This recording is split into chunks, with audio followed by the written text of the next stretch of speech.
Vale, fenomenal. Entonces, vamos a empezar hoy la sesión número 9, ¿vale? En la que vamos a ver, en la sesión, bueno, primero que nada voy a compartir pantalla.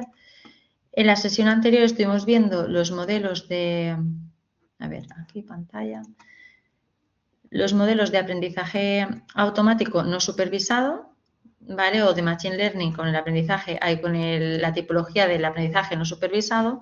Y en esta parte, en la sesión de hoy, vamos a ver la de aprendizaje supervisado, ¿vale? Haciendo un poquito de recapitulación entre la diferencia de aprendizaje supervisado y no supervisado, es básicamente en cómo viene o sea, primero que nada, cuál es el problema que quiero resolver y cómo es el dataset que tengo, ¿vale? Entonces, si yo lo que tengo es un dataset con etiquetas, pues, con clases, con predicciones numéricas, ¿vale?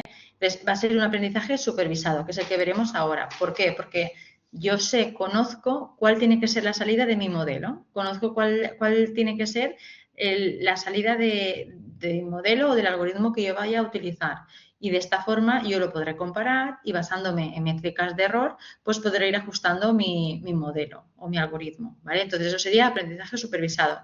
Tengo datos etiquetados, es decir, tengo características y variables que son variables objetivo o variables que quiero predecir o clasificar. ¿Vale? Eso sería aprendizaje supervisado. Por otro lado, tenemos el que vimos en la otra sesión, que es el aprendizaje no supervisado. El aprendizaje no supervisado básicamente consiste en que tenemos un conjunto de datos y de ese conjunto de datos queremos sacar patrones o relaciones que no conocemos y que tampoco tenemos forma de saber cuál es la verdad absoluta, ¿no? Es decir, de ground truth, es decir, cuáles son los grupos que debiera de obtener, ¿vale? Sí que es cierto que hay alguna particularidad en algunos algoritmos de aprendizaje no supervisado, que eso sí que en la sesión anterior nos lo comenté, que a veces sí que tenemos la información del ground truth o para cuando queremos hacer benchmarking, ¿vale? Es decir, hay muchos algoritmos ahora o hay a veces corrientes de que está muy de moda sacar benchmarks, ¿no? Sobre todo en compañías para compararse con otras compañías. Compañías que desarrollan modelos, pues ¿cómo me puedo yo comparar? ¿En qué modelo es mejor o qué enfoque es mejor? Pues es bastante el tema del benchmark, ¿vale? De hacer benchmark de mis modelos, hacer benchmark de mis enfoques. Entonces ahí sí que es cierto que lo que haríamos es aplicar técnicas de aprendizaje no supervisado, es decir, haríamos clustering, haríamos reglas, lo que quisiéramos, y después cuando ya lo tenemos eso y que el algoritmo es ciego a la salida, a los clusters que tiene que obtener, es decir, el algoritmo no sabe nada, solo sabe de las características que le vienen de entrada. Entonces, cuando ya tengo mis resultados de clustering, los comparo con estos datos que son los que realmente tendrían que darse, son como los súper buenos, ¿vale? Entonces, ahí sí que es cierto que sí que sabemos, porque sabemos los grupos que de forma idílica quisiéramos obtener, pero el algoritmo no sabe, al algoritmo no se le mete esa información, no la usa para entrenar el modelo, ¿vale? Sin embargo, el aprendizaje supervisado sí, el aprendizaje supervisado en la parte de test,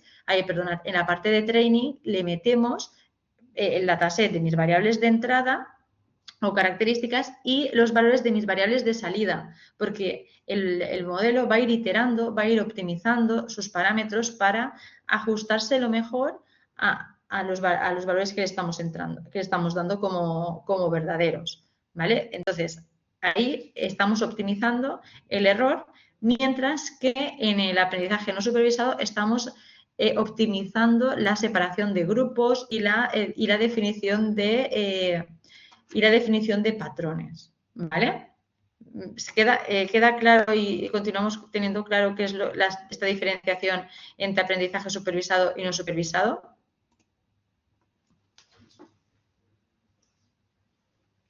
Vale, perfecto. Y a su vez tenemos también dentro del aprendizaje no supervisado, por excelencia, el algoritmo más importante o más famoso, más popular. Importante no, porque todos son importantes en base al objetivo que tengamos, ¿vale? No hay algoritmos más importantes que otros, discúlpame porque eso no se tiene que decir, sino que hay algoritmos que son más convenientes o son más apropiados a los problemas que estamos resolviendo o a los datasets que yo tengo entre manos, ¿vale? Entonces, eso.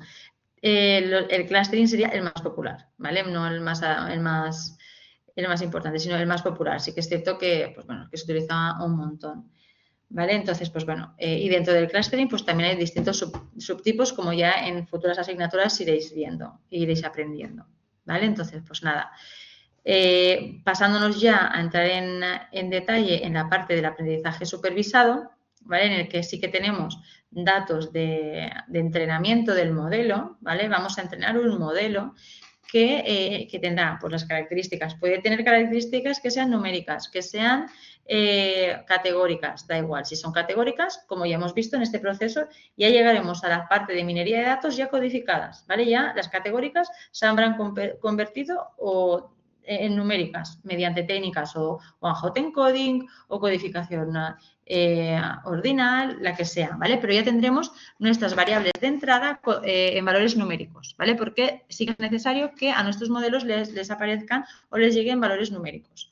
¿Vale? Entonces tenemos estos valores de X como valores de entrenamiento y también tenemos su correspondencia en los valores de Y, es decir, en variables de salida.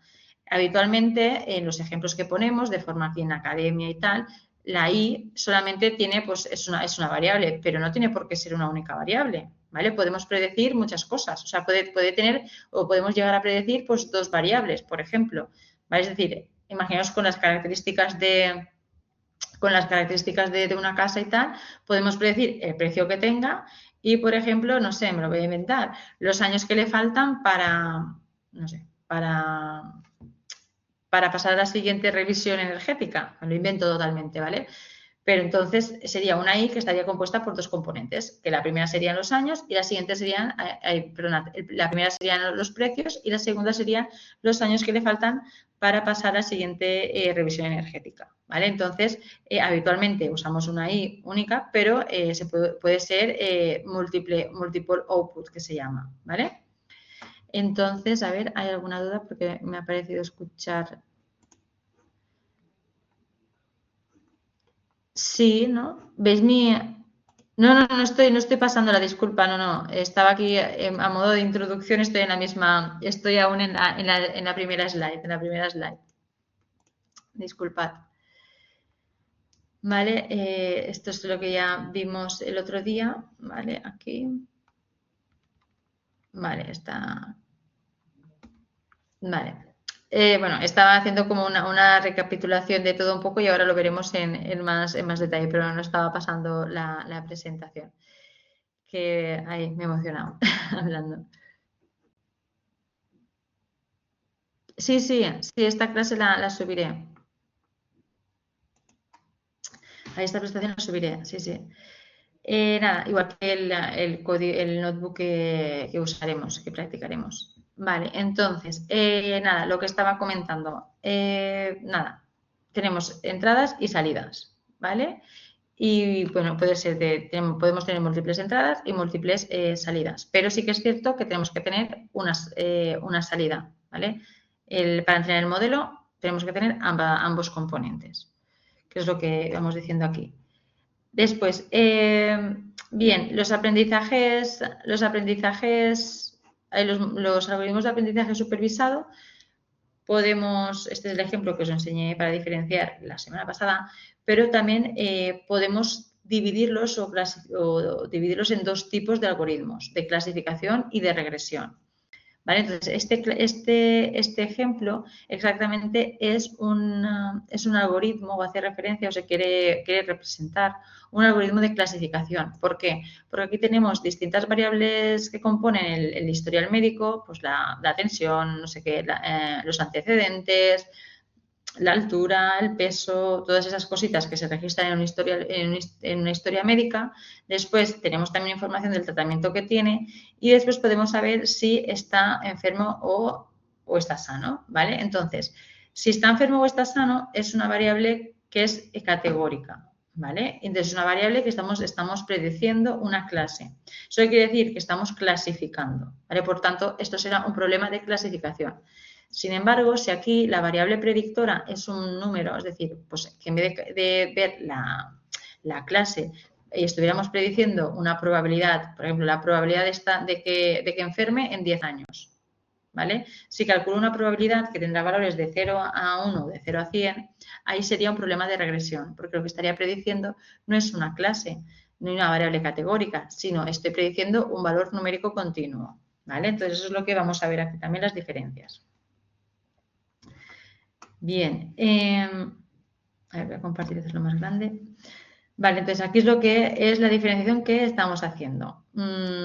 Modelos de clasificación, útil para predecir el valor de un atributo categórico, ¿vale? Lo que hemos visto, si está sano, está enfermo, clasificación. Y si lo que estamos es obteniendo el valor de una variable continua, pues la probabilidad de que enferme, el precio de la casa, etcétera, ¿vale? Cualquier valor, cualquier variable numérica continua, pues en este caso serán modelos de regresión, ¿vale? O predicción también se suelen decir, pero al final a mí me gusta más llamarlos de regresión. ¿Por qué? Porque al final en los dos casos estamos haciendo una predicción. Lo que pasa es que en la primera predecimos una clase y en la segunda predecimos un valor numérico, pero en ambas dos estamos haciendo predicciones. Por tanto, a mí me gusta más y os recomiendo, y al final en la literatura también se utiliza bastante este tipo de nomenclatura, clasificar entre modelos de clasificación y modelos de regresión. Bien, la tarea del algoritmo siempre va a ser buscar las relaciones o los patrones que hay subyacentes en los datos, ¿vale? Es decir, vamos a buscar qué relaciones matemáticas, dependiendo de la complejidad del algoritmo, pues nos fijaremos si son relaciones lineales, relaciones no lineales, ¿vale? Eso va a depender un poquito de cómo se están comportando nuestros datos en conjunto. Para eso y por eso tenemos distintos tipos de algoritmos. ¿Vale? Entonces, pues bueno, la idea es ayudarnos de estos algoritmos ya definidos para encontrar estas relaciones.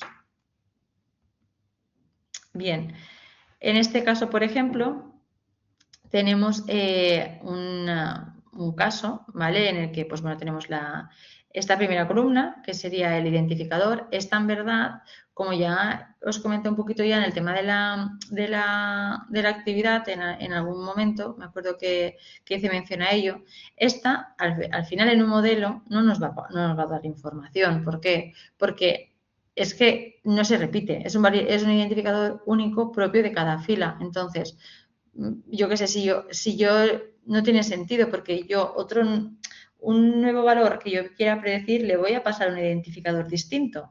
Porque si es único, estos números que aparecen en el conjunto de entrenamiento nunca más los voy a ver y nunca se van y nunca más se van no se van a repetir. Y además no tendría sentido que yo buscara, no sé, que mi identificador fuera, yo qué sé, fuera 11, que aquí no aparece, y le pareciera que fuera más similar al 10, no, porque el identificador, aunque siga un orden para su generación, no implica un orden, ¿vale? Sí que puede implicar el orden de una fecha de llegada o de inscripción de algo, pero no tiene un sentido de orden, no tiene un sentido de que si está más arriba o más abajo tenga alguna implicación, ¿vale? Entonces, a no ser que sí que la tenga y entonces a su vez sea identificador y sea pues un tipo timestamp o orden de inscripción, yo que sé, ¿vale? Pero como identificador eso pues no nos aporta prácticamente nada. Entonces, eso muchas veces la decisión es de eliminarla del set de entrenamiento. Pero bueno, el caso. Tenemos este dataset con un identificador, el atributo 1, que como vemos es binario, de yes or no. Tenemos un segundo atributo que es categórico, que es large, medium, etc. Aquí tenemos un atributo que es numérico y aquí tenemos una clase. Este numérico, así como está, se podría meter a un modelo.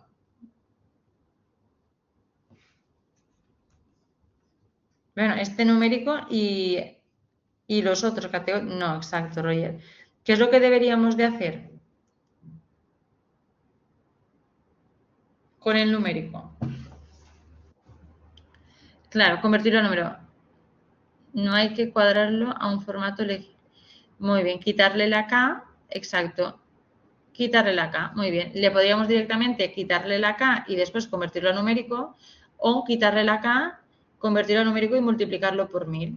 ¿vale? Lo que pasa es que tampoco es importante multiplicarlo por 1000 porque como todos son cash, ¿vale? Como todos son cash, todos estarían en la misma, vamos, el resultado o la nueva variable de entrada la tendríamos que meter en cash, ¿vale? Pero si imaginaros que hubieran cash y hubieran m's de miles, ahí sí que deberíamos de multiplicar, ¿vale? Porque si no, todo lo tomaríamos como la misma medida y no es lo mismo kilo que millones, ¿vale? Entonces, pero como todos son cash, quitamos la k y ya estarían en la misma escala. ¿Vale?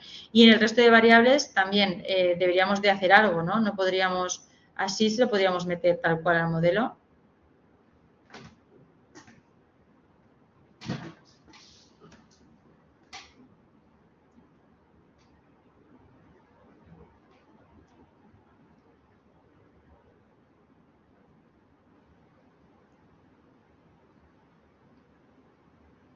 Vale, no, vale, perfecto. No lo podríamos meter porque necesitamos, lo que hemos comentado antes, necesitamos valores numéricos. ¿Vale? Entonces deberíamos de aquí o bien atribuirle una normalización de una transformación de datos categóricos mediante ceros y unos, lo mismo que en este atributo también entre 0 y 1, entre 0, 1 y 2, por ejemplo, y aquí la clase también entre 0 y 1. ¿Vale? Aquí, en este segundo atributo, como vemos, podemos advertir también que hay una cierta, es una variable, digamos, categórica ordinal. ¿Por qué? Porque small sería más pequeño que medium y medium sería más pequeño que large. Entonces, lo más conveniente aquí, si lo transformamos a número, también sería hacer la transformación de que, por ejemplo, 1 fuera small, 2 fuera medium y 3 fuera large. Y entonces, a lo mejor, podríamos probar a entrenar el modelo primero que tuviera esto de forma categórica o después metérselo como eso de forma numérica, porque sí que hay un orden, ¿vale? Y podríamos probar, ¿vale? Así como tips a la hora de llegar a la fase de entrenamiento de algún modelo. Pero bueno, la idea es que nosotros tenemos el dataset, nuestro dataset original para poder meterlo a un modelo de estos de regresión o de clasificación, ¿vale? Básicamente de aprendizaje supervisado, vemos aquí que tenemos una clase, ¿vale? Entonces, que es imprescindible. Esta clase ya nos da pistas de que aquí podemos resolver un problema de aprendizaje supervisado. Y al ser una clase y ver que esto es categórico, podemos ver que esto es un problema de clasificación. Entonces ya tenemos, la tipología de algoritmo que vamos a usar clara. A su vez, el conjunto de datos o el dataset completo que tenemos no solo tiene 10 instancias, tiene 15. ¿Vale?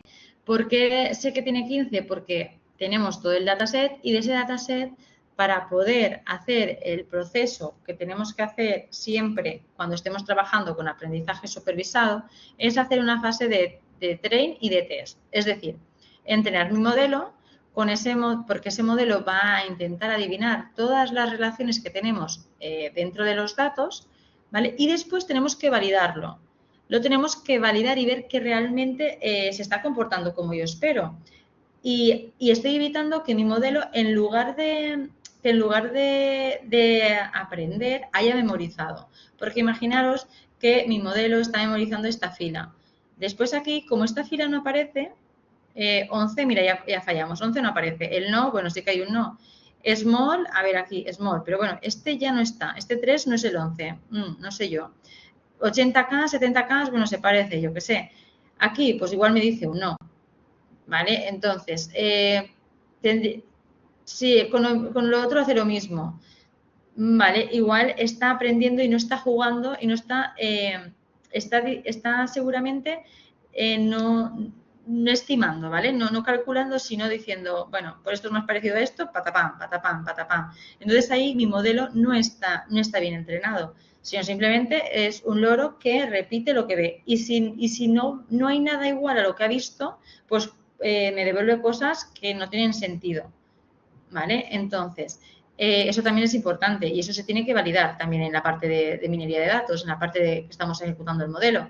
Tenemos que entrenarlo y después validar que realmente es capaz de generalizar, es capaz de comportarse bien y obtener buenos resultados en aquel set de datos que no ha visto en su entrenamiento, es decir, que ha aprendido y no ha memorizado, ¿vale? Entonces, para ello, súper importante, tenemos todo el dataset y lo dividimos en train y test.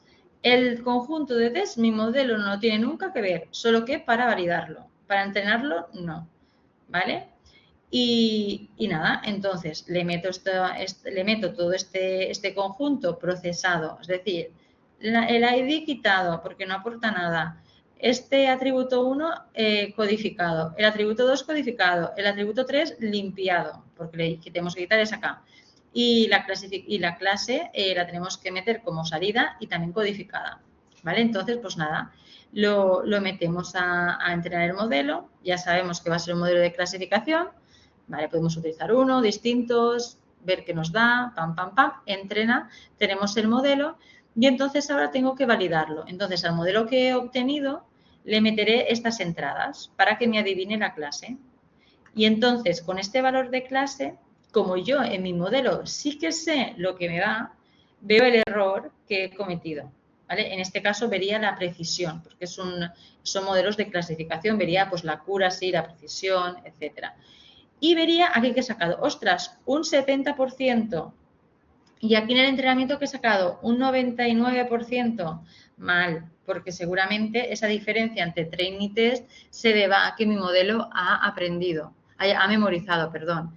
Sin embargo, si aquí yo tengo un 85 y aquí yo tengo un 80, bueno, pues ni tan mal, están a la par, es normal que en el entrenamiento tenga un poquito más de accuracy, aquí tiene ligeramente menor accuracy, pero está en el mismo orden de magnitud, pues perfecto, aceptamos barco y mi modelo pues me puede convencer, ¿vale? Entonces, nada, este sería el proceso típico de entrenamiento, ¿vale? Tenemos todo el dataset, lo dividimos entre en training y test, y entrenamos y validamos, ¿vale? También es cierto que esta es una técnica bastante sencilla. Después, para evitar sesgos y demás, también pues tenemos que no solamente hacer una división, sino hacer distintas divisiones, combinarlas y analizarlo. Pero bueno, eso ya lo veremos más tarde. Pero bueno, que nos quede el concepto. De aquí, de esta slide, lo que tenemos que quedarnos es del proceso que tenemos que hacer. Procesar los datos que sean model friendly y dividir train y test. Y entrenar mi modelo con el train y validar con el test. Y sacar los dos errores para ver cómo voy. Si estoy sobreajustando o ajustando o generalizando y no llegando a ajustar el modelo. Bien, ahora vamos a hablar de la clasificación, ¿vale? Lo que os he ido contando. Pues bueno, los casos de conjunto de entrenamiento deben de estar debidamente etiquetados con la clase correspondiente. Y no contentos con esos, también si ya estamos en la fase de que vamos a metérselo al modelo, también transformados. ¿Vale? Entonces, la clasificación es útil para predecir un atributo categórico, como íbamos diciendo. ¿Vale? Després, predicción. Es útil para modelar funciones que contengan valores continuos, ¿vale? Lo que venimos ya comentando desde el inicio de la sesión.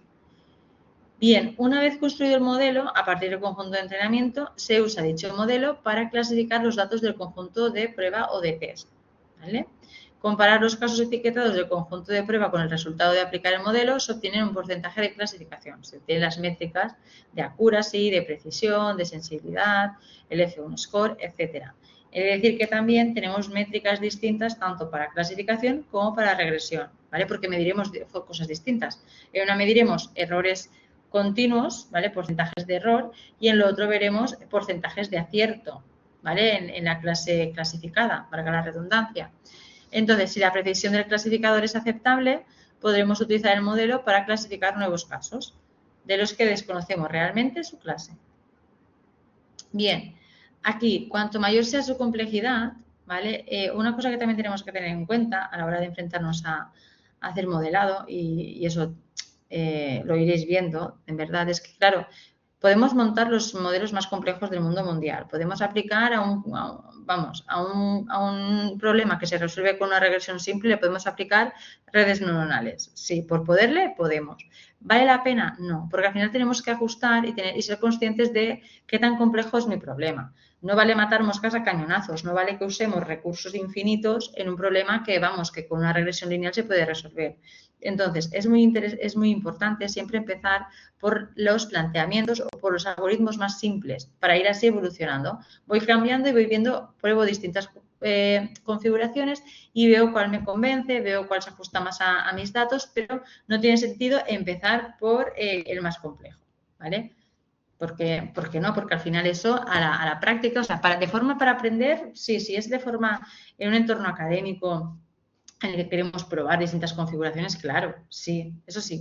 Pero cuando estemos en un entorno profesional, en un entorno productivo, no tiene sentido, porque yo no voy a meter en producción un modelo que me cuesta recursos infinitos, es decir, un modelo de redes neuronales que yo haya entrenado, que tenga que guardar sus pesos, que tal que cual, pues también me va a requerir que yo tenga, pues eso, en mi cloud, pues un espacio. Eso se va a convertir en dinero. Sin embargo, si yo tengo un modelo de regresión súper simple, lo puedo resolver ahí, es que no me hace falta ni almacenar pesos, ni modelos súper pesados, ¿no? Entonces, bueno, ese tipo de pensamiento también os lo tenéis que ir, pues eso, planteando, porque al final no lo más complejo es lo mejor, ¿vale? Tiene que ser un compromiso. Sí que es cierto que si el problema no es simple, no nos vamos a quedar con una regresión lineal porque no tiene sentido tampoco, porque para eso no tengo ningún modelo. Entonces, es como ese compromiso entre no empezar por lo más complejo, sino ir de forma, pues eso, gradual.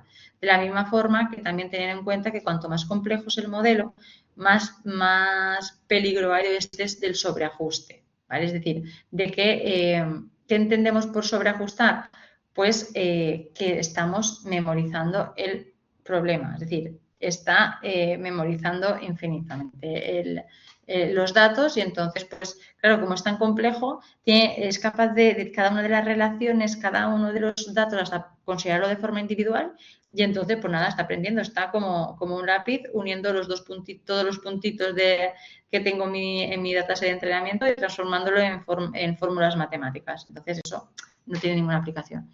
¿Vale? Entonces, eso también hay que tenerlo en cuenta, que muchas veces la complejidad, cuanto más complejo sea el modelo, más sentido va a tener hacer esta comparativa que os he dicho de obtener las métricas de training y las métricas de test. ¿Vale? Entonces, nada. Aquí también comentamos, el conjunto de prueba debe ser siempre independiente del conjunto de entrenamiento, ¿vale? Por supuesto. Y el error de clasificación en el conjunto de entrenamiento no es un buen estimador de la precisión del clasificador, ¿vale? Es decir, siempre tenemos que dar, cuando damos las métricas, las de test. ¿Por qué? Porque los datos de entrenamiento, el modelo, para ser entrenado, los ha estado viendo.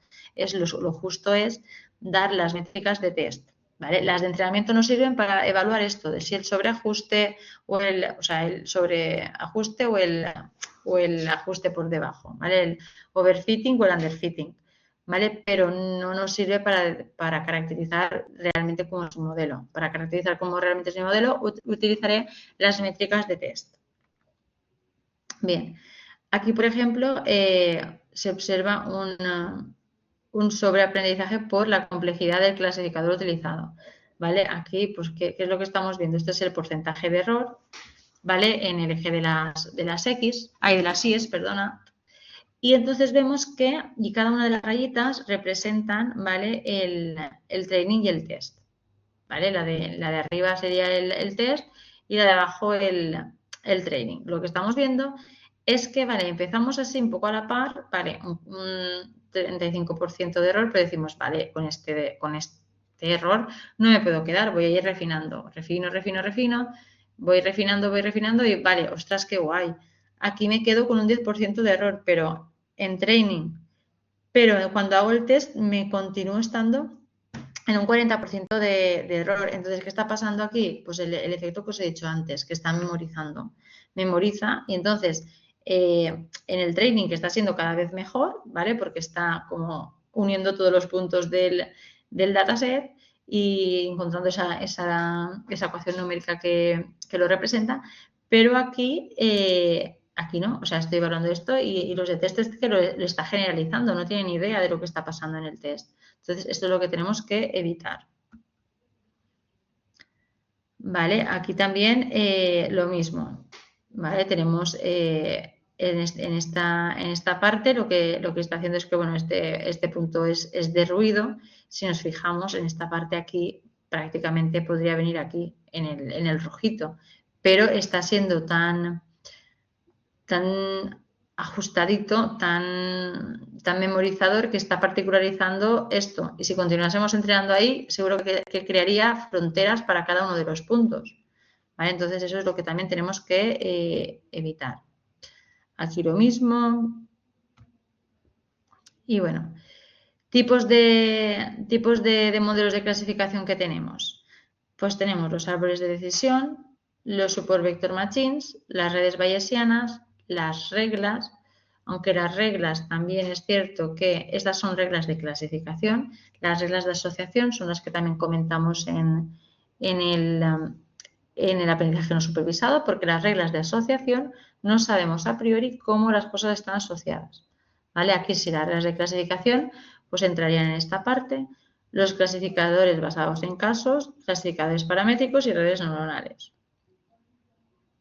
Bien, árboles de decisión y reglas. Se debe contar con un conjunto de datos etiquetados previamente, ¿vale? Eso para cualquiera de los algoritmos que hemos visto.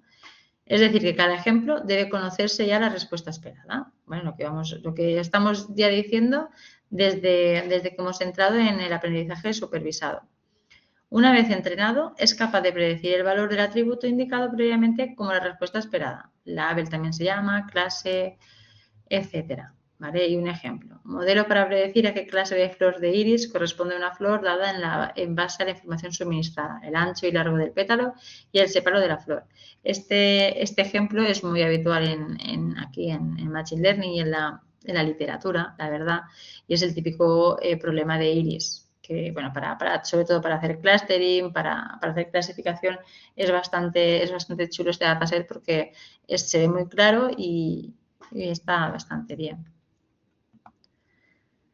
Bien, entonces, el conjunto de datos original se dividirá en dos partes, lo hemos comentado. Una de entrenamiento y otra de test. ¿Vale? La de entrenamiento para construir el modelo. El aprendizaje supervisado, el método buscar ajustar su respuesta, lo indicado en estos ejemplos. Y el conjunto de test es que una vez construido el modelo, sea utilizado para medir su calidad y se espera que la respuesta del modelo coincida lo más posible a lo indicado en estos ejemplos. ¿Vale? Es decir, vamos a contrastar lo que sabemos que tiene que dar con lo que mi modelo predice. En un modelo de predicción muy utilizado en mi guía de datos, el árbol de decisión, ¿vale? Es por su forma jerárquica y también por su fácil interpretabilidad. Al final, en temas de IA y en temas de Machine Learning, muchas veces lo que se busca también es, y sobre todo ahora, hay una corriente bastante fuerte de buscar la interpretabilidad de los modelos, ¿vale? Que no sean solamente cajas negras que hacen su magia, sino también buscar un poquito la explicación de estas interacciones por qué y estos comportamientos por qué no. ¿Vale? Entonces, pues bueno, con los árboles de decisión es bastante intuitivo y se ve muy claramente, digamos, el camino y esas relaciones entre los datos y entre los atributos del dataset. Bien, recorriendo sus ramas se obtienen reglas también que permiten tomar decisiones, ¿vale? Ahora veremos un ejemplo. Nada. Si todas las hojas se refieren al mismo atributo y es discreto, es un árbol de clasificación. No obstante, los árboles de decisión también se pueden utilizar para la regresión. Pero bueno, aquí ahora lo estamos planteando para clasificación. Vale. Por ejemplo, un ejemplo de árboles de decisión. Tenemos, pacientes que están tratados por problemas visuales, ¿vale? Y hemos guardado la información de la edad, de si tiene astigmatismo o no, el grado de miopía y si se recomienda o no operarse.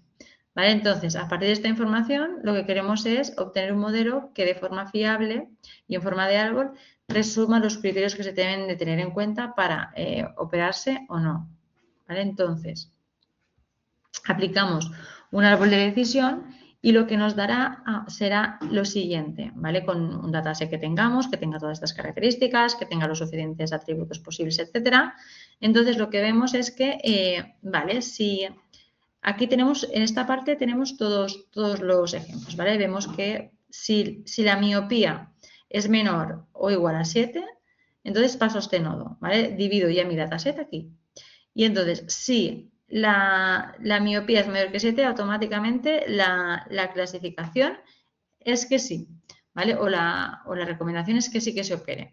Aquí al ladito, ¿vale? Tenemos el 3, que es lo que implicaría sería el número de muestras que están cayendo aquí, ¿vale? Entonces, vamos aquí. Una vez ya tenemos astigmatismo, ¿vale? Sabemos que si la miopía es menor si es menor a 7, vamos a fijarnos en qué es lo que vale la variable de astigmatismo. Si la variable de astigmatismo es que sí, nos fijaremos otra vez en la miopía. Si la miopía ahora es menor o igual a 3, entonces no se opera y está soportado por 3 muestras. Mientras que si es mayor a 3, sí que se opera. Bien, ahora, si el astigmatismo es igual a no, nos fijaremos en la edad. ¿Vale? Si la persona es joven, entonces no se opera. Si la persona es adulta, tampoco se opera. Y si la persona es mayor, sí que se opera. ¿Vale? Entonces, bueno, este sería un árbol de decisión que nos ayudaría a clasificar. Si yo, por ejemplo, ahora tengo datos de miopía, astigmatismo, imaginaros, tengo miopía, vamos a ver si aquí puedo escribir. Imaginaos que yo tengo ahora miopía igual a 10. ¿Vale? Astigmatismo igual a no. ¿Vale? Uy, perdonad. Igual a no. Y edad igual a 40, que vamos a decir que es adulto. Igual a adulto. ¿Vale? Entonces, operación, ¿sí o no?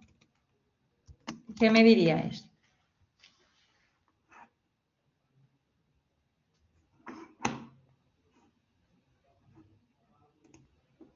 Exacto, se opera en el primer paso.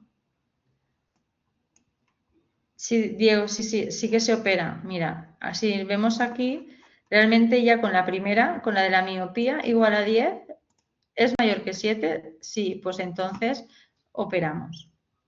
¿Vale? Entonces, claro, aquí este árbol de decisión nos ayuda a poder hacer como reglas de clasificación porque estamos metiendo en nuestro speech, en nuestro discurso, en lo que estamos diciendo sí, entonces ta. ¿Vale? Estamos siguiendo esta formulación, ¿no? Si miopía no sé qué, si astigmatismo no sé cuántos, si edad no sé cuántos, entonces se opera, ¿vale? Esto lo podemos formular en forma de regla de clasificación, pero también lo podemos formular como un problema de clasificación. Esto lo metemos en lugar de esto, le metemos. Esto porque lo vemos en forma de árbol construido, pero esto todo equivale a distintas interacciones dentro del algoritmo. Si no vemos esto, si no hacemos la visualización del mapa, tendríamos 10, no, que lo habríamos codificado como 0 y edad adulta lo habríamos codificado como 1. Esto sería mi variable de entrada, ¿vale? Y mi variable de salida predicha sería igual a sí, a que sí que se opera. ¿Vale? Esto sería lo que yo le metería a mi algoritmo, ¿vale? A mi caja, si esto yo no hago el mapa, si yo no lo represento en forma de mapa y me quedo solamente con el algoritmo ajustado y entrenado del árbol de decisión, yo le tendría que pasar esta X y le pasaría, y entonces pues él me devolvería hasta ahí, ¿vale? Entonces, bueno, para ver que esta visión nos permitiría esto. Usarlo con dos puntos de vista. Tenemos claro, ¿no? Todos que sí que se operaría. Vale, perfecto, Diego. Súper. Vale, entonces ya pasando a la siguiente, al siguiente ejemplo, pues bueno, al final es también lo mismo. Si metemos este aquí, ¿qué pasaría? Si el refund test no, si está casado y si ¿cómo se llama? Sus ingresos son 80K, ¿habrá infidelidad o no?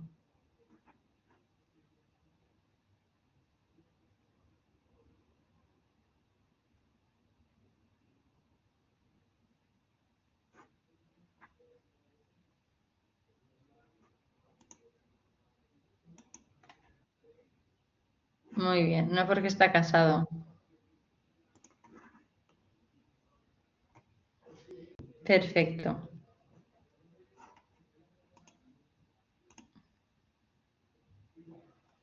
Vale, esto es lo que estamos aquí viendo. Yo creo que, bueno, esto es lo que ya hemos visto antes, ¿vale? Creo que queda bastante claro que este sería categórico, este sería numérico y aquí tendríamos una clase. Aquí lo que también tenemos que tener en cuenta es que en los árboles de decisión las variables de entrada, igual que los de que en cualquier algoritmo, pueden ser categóricas o continuas. Aquí realmente se le mete de forma categórica y esto al final para construir el arbolcito bonito se le tiene que pasar las labels y demás, ¿vale? Porque si no esto internamente trabaja con los números. Bien, esto ya es lo que hemos visto. Y aquí, ¿cuál es mejor? ¿No? Hay distintas maneras de plantear un árbol, ¿no? Es decir, porque al final podemos seguir distintas estrategias, que eso también se comenta, pues bueno, al final podemos ir podando, ¿vale? Y decir hasta cuántos niveles queremos. Bueno, estos son iguales en este caso, pero bueno, no son iguales porque empezamos por esta variable, pero al final podemos escoger donde podamos, es decir, cuando, por ejemplo, porque como os he dicho antes, aquí en cada una de estas soluciones tendremos ejemplos de nuestro dataset que cumplan con esto. Entonces, al final podemos decir, pues bueno, cuando nos quedemos, cuando en cada uno de estas hojas haya menos de 5, paramos y podamos el árbol, ¿vale? Entonces no continuamos, porque si no es esto, si no le ponemos fin, nos va a describir todo el dataset hasta que la última sea un 1, a no ser que hasta que la última hoja sea una muestra, hasta que nosotros no le digamos, no, mínimo 5 muestras por hoja, entonces ya lo hace, ¿vale? Entonces, claro, que obtener este árbol y este árbol, ¿cuál es mejor? Pues al final, si no tenemos ninguna métrica, no lo podemos saber, ¿vale? Tenemos que saber las métricas de test que presentan estas dos configuraciones. Y como he dicho, dependiendo de los parámetros de entrada, podemos tener una forma u otra, porque todos los modelos que obtengamos van a depender de cómo los estemos entrenando y de los parámetros y los hiperparámetros que les estemos poniendo. ¿Vale? Entonces, aquí esto no lo podemos resolver, ¿vale? Pero si, por ejemplo, yo pongo, vale, yo tengo aquí una accuracy de test igual a 90% y una accuracy, perdón, de train de aquí vamos a poner un 70 y aquí un 90. Y yo aquí tengo una accuracy de test igual a un 80% y una accuracy, de train igual a un 85%, bueno, 82%. ¿Con qué modelos quedaríais? ¿Con el A o con el B? Perdona. Muy bien, con el B, exacto. ¿Por qué? Pues porque aunque o sea, sobre todo claro, aquí tenemos un 70%, ¿vale? Y si hubiera sido, lo había puesto bien antes. Sí, aunque fuera este, que en el test, no lo había puesto bien, exacto. Claro, aquí al final tenemos un 90% en esta parte, ¿vale? Que dices, ostras, qué guay, en un 90% está acertando, pero claro, cuando le paso el test va un 70%. Sin embargo, aquí test y train están a la par y están alrededor de 80%. Entonces, totalmente nos quedaríamos con el B, ¿vale? Esto es lo que nos haría decidir entre una u otra. Una forma, o sea, la forma per se del árbol no tiene por qué, no tendría que influir a la hora de decidir, ¿vale? Lo que nos tenemos que fijar son en las métricas. Bien, ¿cómo se crea o cómo se configura, se ajusta el árbol? Pues bueno, se construye con la forma de top-down recursive, o sea, es la forma de arriba hacia abajo, recursiva y divide y vencerás. Lo que vamos haciendo es partimos todos los datos, vemos qué división, o sea, qué partición nos provoca más, o sea, maximiza, es decir, es más óptima, ¿vale? Dividir, pues, con qué variable, ¿vale? Pues bueno, pues en este caso anterior, pues decidimos en esta variable. Pues bueno, aquí, ¿vale? Vamos a ver cuántas muestras me quedan aquí, cuántas muestras me quedan aquí. Vale, aquí me aseguro que tengo más de 5, perfecto. Pues vale, me vale. Siguiente, ¿cuál es la siguiente que tiene más muestras representativas, tal y cual? Voy partiendo, ¿vale? Entonces ahí es partir de todos los datos e ir viendo qué características me van mejorando al final mi métrica, ¿vale? Qué distintas divisiones me mejoran el ajuste, ¿vale? Bien, entonces, aquí es lo que estamos diciendo, los atributos se seleccionan en base a una heurística o una medida estadística, eso siempre, ¿vale? La ganancia de información. En este caso, ganancia de información porque estamos en un problema de clasificación, pero si estuviéramos en un problema de regresión, sería el error o el error absoluto o el porcentaje de error, ¿vale? Condiciones para detener el particionamiento, que todas las muestras para un nodo dado correspondan a la misma clase, es decir, que ya hayamos llegado a este punto. Uy. Que hayamos llegado aquí, ¿vale? Que todas son no, ¿vale? Fenomenal. Si no hay atributos restantes para particionar, ¿vale? Es decir, si ya no quedan características, pues ya estaría también. Y no quedan más muestras, es decir, que ya se termina el entrenamiento. O también la que os he dicho antes, que se llega aquí y hay un mínimo de 5. O sea, estamos partiendo aquí y aquí ya hay 5 muestras. Pues bueno, es que si continúo partiendo voy a quedar con 3 y con 2 o con 4 y con 1, peor aún. Entonces, nada, me quedo ahí, ¿vale? Entonces, eso será cuando se pare. Bien, a partir de la información disponible, aquí en temas de reglas, ¿vale? Esto sería lo que hemos visto de los algoritmos de los árboles de decisión. Bastante intuitivo, ¿no? Y bastante claro, así a alto nivel, ¿eh? O sea, realmente en otras asignaturas ya veréis esta métrica del Gini, de todas, de cómo podar los árboles, de cómo ajustar y cómo internamente funciona, ¿vale? Pero a alto nivel lo vemos, ¿no?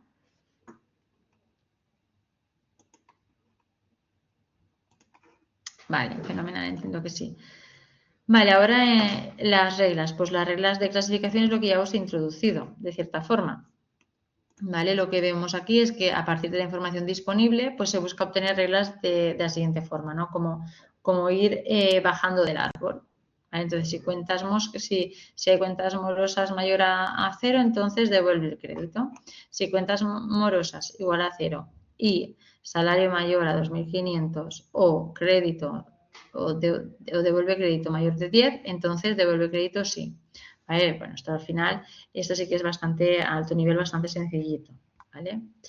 Y en general las reglas son más compactas que los árboles, especialmente si puede usarse una regla por defecto. Cada regla puede representar un concepto distinto y esto permite agregar, quitar reglas fácilmente, cosa que no es fácil hacer en un árbol.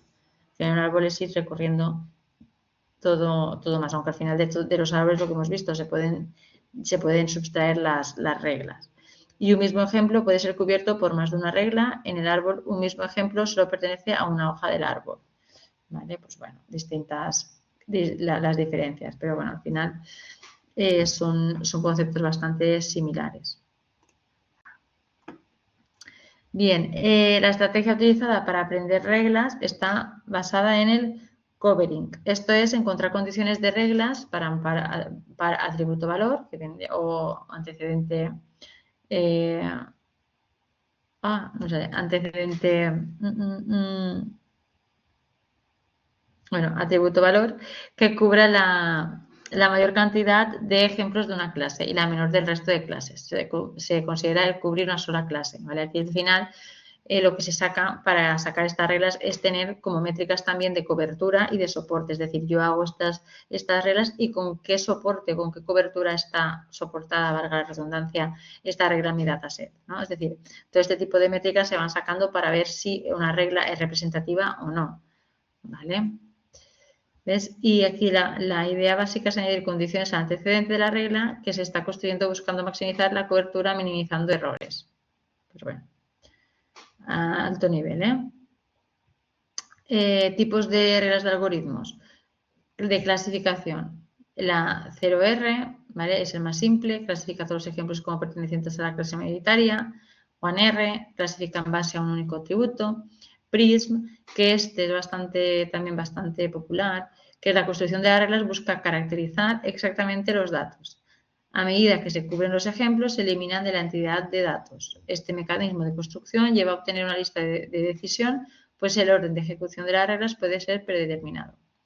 El PART, al igual que el PRISM, genera una lista de reglas y a diferencia de los métodos convencionales, las reglas surgen de la mejor rama de un árbol construido parcialmente. Bueno, esto se dejan aquí estos algoritmos, pero tampoco os agobiéis en saberlos y en conocerlos porque ya los iréis viendo y ya veréis un poquito más su enjundia, ¿vale? Pero bueno, que os suenen un poquito.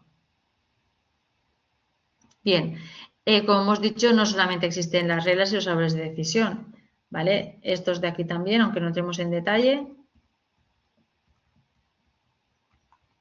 Todos estos que hemos visto también existen, ¿vale? Además, los support vector matching son muy utilizados, sobre todo porque permiten con el kernel, o sea, añadiendo un kernel, añadiendo distintas combinaciones no lineales, pues permiten representar a la gran mayoría de los problemas y de los datos, ¿vale? También también se pueden utilizar los random forest, porque los random forest al final son como una agrupación o un ensamblado de árboles de decisión, por eso el bosque de árboles, ¿no?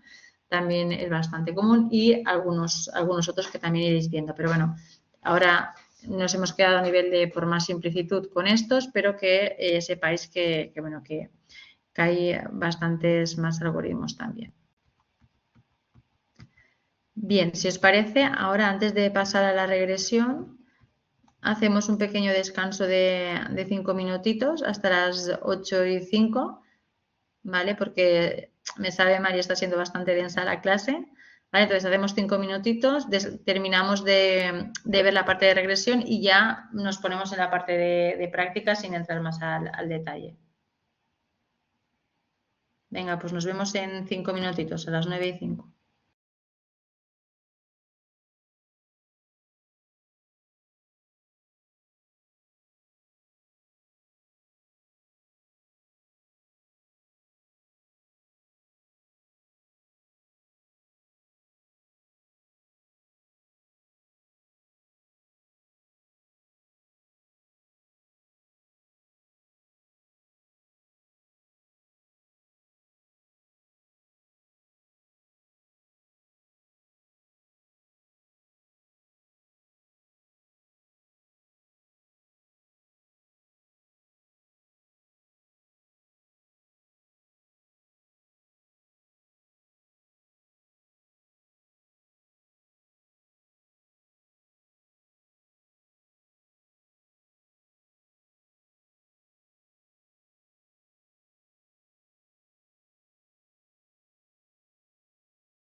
Vale, estamos ya de nuevo por aquí. Vamos a continuar con la parte de regresión. ¿Vale? Hemos ya visto la parte de clasificación, los árboles de decisión y las reglas, pero bueno, que no se nos olvide también a alto nivel de que hay otro tipo de algoritmo que también, pues, en base a la naturaleza de nuestros datos y al problemita que tengamos, pues podemos utilizar. Bien, los problemas de regresión. Pues bueno, como ya hemos avanzado un poquito al inicio de la sesión, los problemas de regresión son algoritmos o es un conjunto de modelos, pero que de lo que se encargan es que la variable a predecir no es una clase ni es una variable categórica, sino que son variables continuos, ¿vale? Es decir, es la misma dinámica que para los modelos de clasificación, porque sí que tenemos nuestra variable objetivo real o esperada, con la que podemos comparar y minimizar el error, pero en este caso esta variable a predecir y esta variable predicha son valores continuos y numéricos, ¿vale? Entonces, bueno, eso sería la diferencia respecto a los problemas de clasificación. Bien, la regresión permite modelar la relación, como hemos dicho, entre una o más variables independientes, que es lo que se conoce como variables predictoras, con una variable independiente. Que bueno, que también os he comentado, una variable dependiente o puede ser más de una, ¿vale? Si tenemos que es multiple output, ¿vale? ¿Qué similitudes tiene la clasificación con la regresión? Pues que se construye un modelo a partir de un conjunto de entrenamientos y se utiliza el modelo para predecir el valor de la variable, ¿vale? Lo único, más que similitudes, serían que se diferencian, porque se diferencian, son más similares de lo que se diferencian, ¿vale? Porque al final es la tipología de la salida lo que va a determinar si es un problema u otro. Y nada, aquí, por ejemplo, el ejemplo clásico y demás que podemos ver, pues bueno, son los típicos scatter plots, ¿no? Que vemos en las que se plotea una variable en la X, otra en la Y, y vemos qué relación existe, ¿no? En este caso, por ejemplo, podemos ver claramente de que sería una relación lineal, ¿vale? Porque al final, a ver si puedo aquí. A ver, que yo me acuerdo que algo podía dibujar por aquí. No. Ay, a ver, no. Esto, vale, aquí. Por ejemplo, si yo veo aquí, realmente sí que veo una relación lineal, ¿vale? Bastante directa, ¿vale? Entonces, pues bueno, podríamos decir que rendimiento y inteligencia sí que estarían como correlacionados, ¿vale? Que sí que existiría una relación lineal y seguramente si esto es un 0, aquí está el 0 y yo esto lo podría representar, ¿vale? Porque me da mucho feeling de que realmente va a ser una regresión lineal. Yo podría representar que el rendimiento es igual a una función de la inteligencia, ¿vale? Y esa función seguramente, pues, si yo quiero ajustar esta línea, porque al final sí que parece una regresión lineal bastante interesante, sería igual a por x1, ¿vale? ¿Por qué? Pues porque esto es casi cero, entonces no habría intersección y entonces básicamente veríamos ajustaríamos esta, ¿vale? A lo que al final, como es la diagonal, prácticamente esta A acabaría valiendo 1, si nos fijamos, a grosso modo, ¿eh? No, o sea, no sería igual, pero como está planteado, si nos fijamos, la misma distancia hay de aquí que aquí prácticamente. Entonces, al final, lo que estaríamos diciendo es que rendimiento es igual a inteligencia, ¿vale?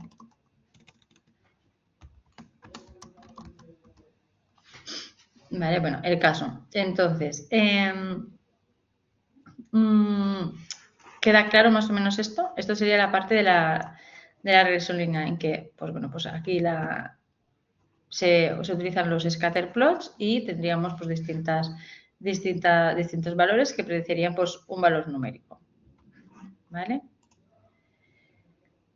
A ver, esto por aquí, ¿veis? Vería, bueno, aquí ligeramente desplazada, ¿vale? Entonces, si está desplazada, mi hoja de buen cubero no iba del todo bien, pero bueno, si está desplazada sí que tenemos la parte de la A, ¿vale? Que es el intersect, donde corta el eje de las IES, ¿vale? Pero bueno, eso también si lo vais a ver en estadística avanzada seguro, ¿vale? Todo el tema de regresiones.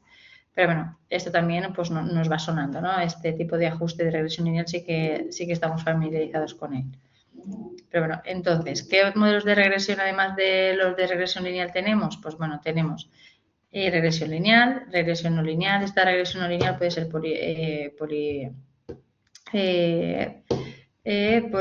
poligonal, ¿vale? Bueno, pues tenemos, por ejemplo, las parábolas, los splines, ¿vale? Es decir, como distintos grados del polinomio, ¿vale? Después también tenemos los árboles de regresión, ¿vale? Es decir, lo mismo que hemos visto para los árboles de decisión, lo mismo que hemos visto para los árboles de clasificación, perdón, un momento, que desconecte esto. Lo mismo que tenemos para los árboles de clasificación que veíamos con los árboles de decisión, que al final lo que había en la última hoja era la clase de sí o no. Aquí también existe el análogo para regresión en que la última hoja será un valor numérico, ¿vale? Lo que se predice, se estime. ¿Vale? Después también tenemos la versión de los support vector regression, ¿vale? Que los support vector regression es como una modificación de los support vector machine que hemos visto antes, pero aplicados a regresión, ¿vale? En este caso la diferencia es la misma filosofía, pero que la clase a predecir será un valor continuo, ¿vale? También los random forest, también los tenemos porque al final el random forest es un conjunto de árboles, ¿vale? De árboles de decisión y pues bueno, pues aquí estarían esos árboles estarían formados por árboles de regresión en lugar de decisión, ¿vale? Y bueno, y algunos más, ¿vale? Pero bueno, estos quedarnos que también son bastante comunes, ¿vale? Y utilizados sobre todo en aprendizaje automático, ¿vale? Y los vais a trabajar y los vais a ver, pero bueno, para que también os vayan sonando. Bien, aquí, ¿cómo ajustamos la regresión lineal simple? También lo veréis y también lo habréis visto por los mínimos cuadrados, ¿vale? El ajuste de mínimos cuadrados. ¿Qué es lo que intentamos hacer? Pues minimizar el error entre la predicción y el valor real, ¿vale? Entonces, con este algoritmo de optimización vamos probando distintos parámetros o distintos coeficientes de forma de que nos quedaremos con aquel que minimice el error entre la predicción y la variable predicha, ¿vale? Bien, esto básicamente,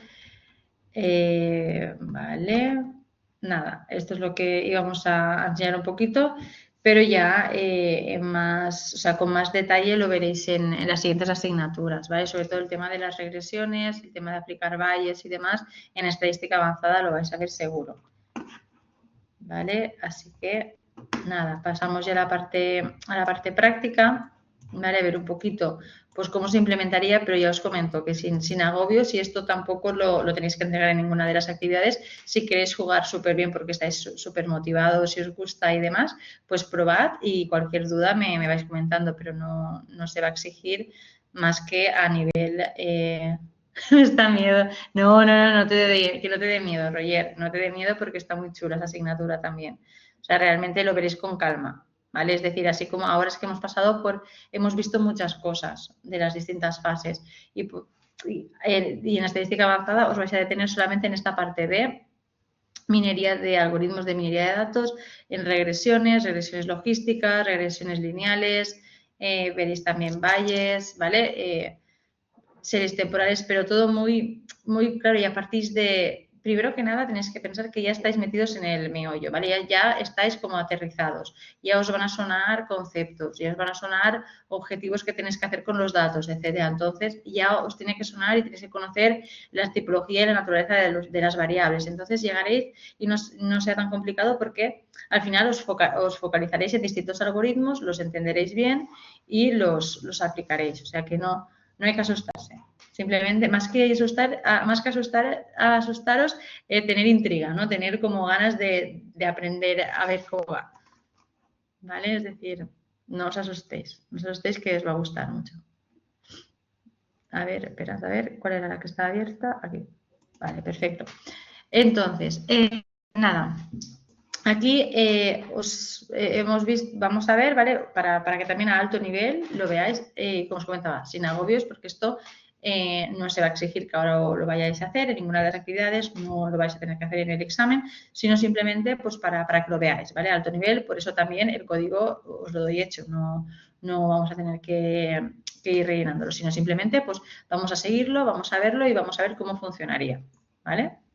Entonces, nada, como siempre, tenemos que ir importar las librerías, ¿vale? La de NumPy, que es súper amiga nuestra, porque vamos a hacer cálculos, pues si tenemos que hacer cálculos, calcular medias, etcétera.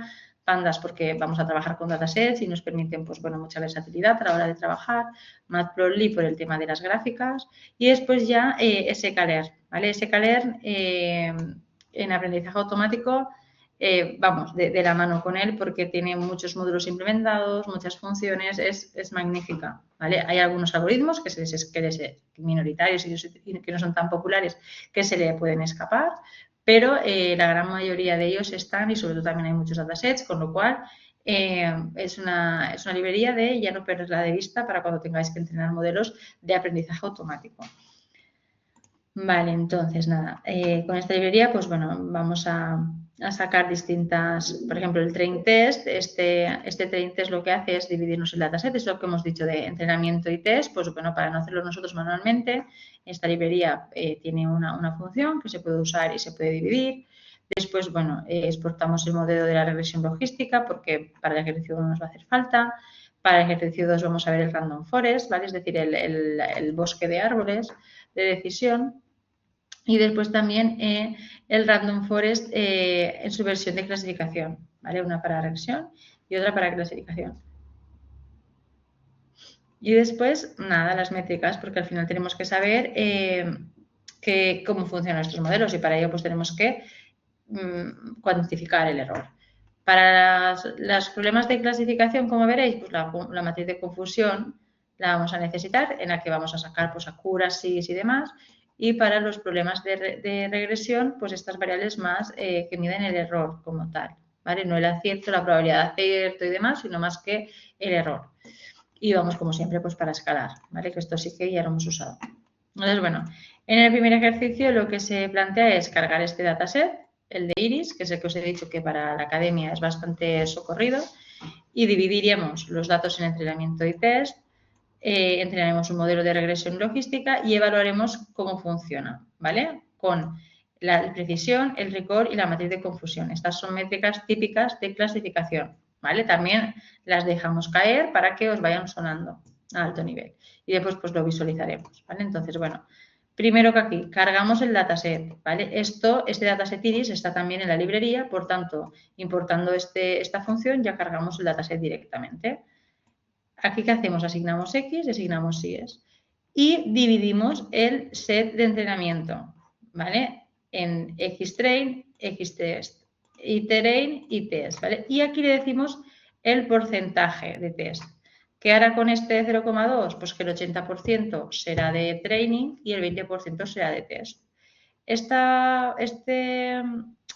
argumento, ¿qué quiere decir? Pues que le vamos a poner una semilla que se llama, ¿vale? Y con esta semilla hará posible que cada vez que repitamos el experimento, siempre aleatoriamente decida la misma partición, ¿vale? Si le cambiamos esto, pues ya no. Entonces, bueno, cargamos he cargado la librería, no, me va a dar error. Vale, a ver, esperaros. Cargamos las librerías.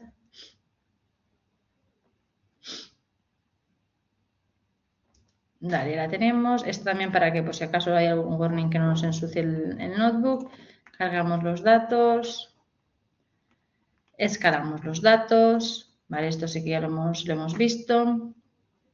Y ahora ya simplemente le vamos a definir el modelo. Un modelo de regresión logística, ¿vale? Que sería el análogo a la regresión lineal, ¿vale? Que hemos visto, pero con categorías, es decir, para un problema de clasificación. Entonces, le vamos a poner que máximo se ponga a iterar 200, ¿vale? Es decir, que no se vuelva loco, que si no encuentra la solución óptima en 200, pues que nos devuelva la mejor hasta el momento. Y después lo ajustamos. Lo ajustamos y ahora ya, este modelo ya está entrenado con mis datos de training, ¿vale? Entonces, lo que voy a hacer es evaluarlo. a ver qué bien funciona en mi test. Vale, entonces yo lo que estoy viendo es que hay este dataset, la verdad es que tiene 3 clases distintas, ¿vale? Si yo voy ahí, ¿vale? Y iris, y le doy unique, veo que tengo... Ay, mierda.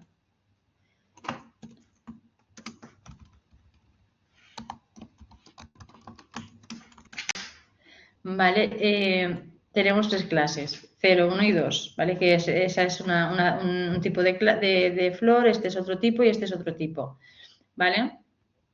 Entonces lo que tenemos es un problema que no solo vamos a predecir una clase binaria, sino multiclase, tenemos 3 clases de predecir, ¿vale? Entonces en esta matriz de confusión ya lo veréis, pero lo que nos dice es, aquí en la parte de arriba es el valor de las clases predichas y aquí de las reales. Entonces, para ver los aciertos que ha tenido, tenemos que fijarnos en la diagonal y en este caso, vamos, lo ha abordado, porque 10, 9 y 11 y en el resto está 0, entonces básicamente las ha acertado, ¿vale? Esto lo podemos ver también aquí, que la precisión es de 1 o del 100% para la clase 0, para la clase 1 y para la clase 2. Entonces lo que estamos viendo es que realmente ha sido un modelo, vamos, esto lo veréis pocas veces, porque al final de tener el 100% de accuracy y de recall de F1 square es súper raro. Aquí porque es un ejercicio que está muy preparado para la academia, pero si no sería súper complicado.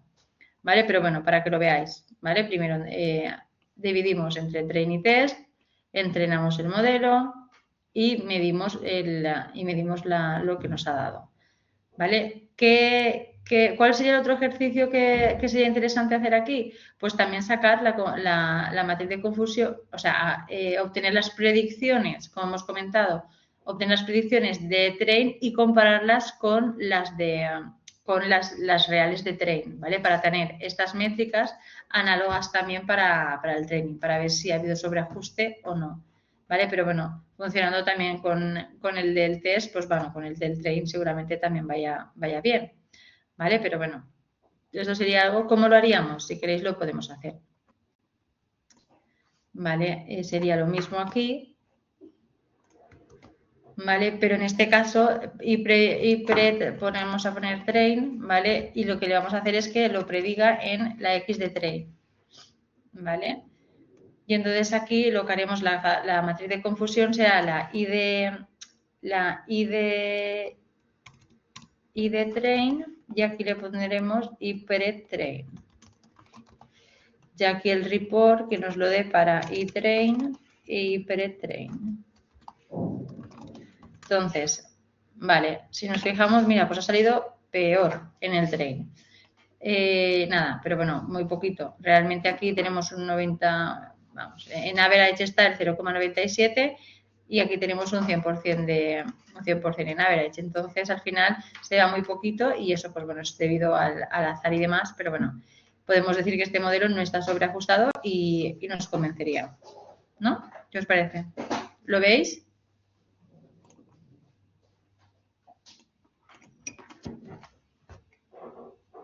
Lo veis, ¿no? Más o menos es bastante a alto nivel, ¿eh? Como siempre os digo.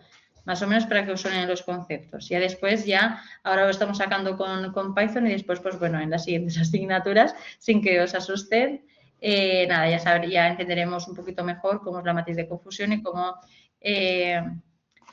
claro, la matriz de confusión. La matriz de confusión... A ver, vamos aquí... A ver, en este caso, vale, aquí esta es que es más, bueno, al final, las matrices de confusión, lo que nos quieren decir, voy a ver si aquí puedo escribir, a ver, mira, a ver, voy a sacar, si no os importa, voy a sacar una slide, porque ahí sí que está súper clara, vale, a ver, y lo veréis enseguida.